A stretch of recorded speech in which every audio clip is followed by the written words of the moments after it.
Hello, Jimmy Kinley, Guild Mortgage, reaching out to. First of all, I want to hope that you had a fantastic Thanksgiving holiday like I did with lots to be thankful for. I know my family and I had lots to be thankful for, and you are a big part of that. I can't thank you enough for the continued support, referrals, and trust to do your business uh, for the last, you know, 25 years, some of you. So thank you so much for that. I hope you have a fantastic holiday season. And let me jump on to give you a quick update on what's going on in the market. So we saw rates come down um, pretty consistently from late summer through the end of October. And we were seeing the rates move, mortgage rates move ahead of the Fed rate cut. And the reason for that again was because statistically the odds were so high the Fed was going to cut rates that mortgage-backed securities investors were investing prior to the Fed rate cut to get ahead of the curve, and we were seeing those rates go down.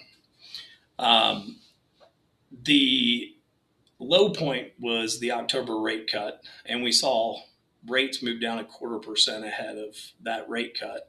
And then immediately thereafter that rate cut, Jerome Powell said some words that caused the market to kind of inch back a little. And then the government shutdown happened. And then the November rate cut. And directly after the November rate cut, he pretty much said it was far from certain that rates were going to get cut in December. And at the time, the odds of the rate cut for this month were in the 90 percentile range. And then they dropped all the way down to 30, which caused markets not to move. We haven't seen anything move due to his statement.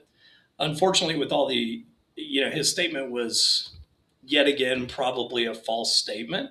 The economic reports since then have come out pretty weak, and due to that, the odds of a Fed rate cut this week are pretty good. I think they're back up around the 90s. So we should see a rate cut hopefully here in a few days, and hopefully that'll get MBS investors back to more comfortable with future cuts and the continuation of that.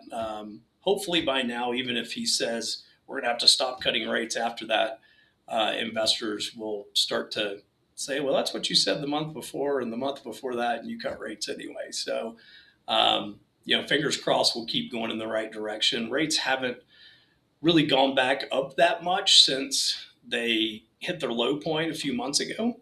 But they just can't seem to get going back down. And there's a big reason for that. He's the primary culprit of that.